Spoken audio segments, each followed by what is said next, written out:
Welcome to the Salmon Runs YouTube. Enjoy the video. You start by defining what actually prints. Set the print area and open page break preview so you see pages exactly. Once done, choose orientation and paper size because Excel assumes a default. Mismatches cause surprises. Then, use scaling, fit sheet on one page or custom percent to force layout. Make sure headers and footers are reasonable. They shift printable space. This first pass prevents most preview versus print differences by aligning Excel's layout rules with the physical page. Next, refine how content fits.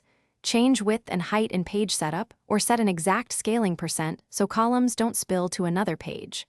Also, tighten margins slightly. Small changes move content across page breaks, so adjust in 0. 25-inch steps and recheck preview. Then reveal hidden rows and columns and remove accidental print titles that duplicate headings. Use view page break preview to drag breaks. This is why the preview looked different.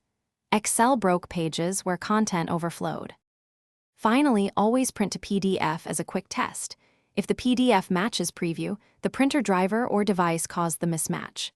If not, clear the print area and choose Print Active Sheets so Excel doesn't include stray ranges. Once done, confirm printer-specific page setup. Some printers add non-printable margins. If problems persist, update the printer driver or set exact paper size on both Excel and the printer. One tip: clearing print area often fixes phantom pages immediately. Thanks for watching. Consider subscribing if we helped you.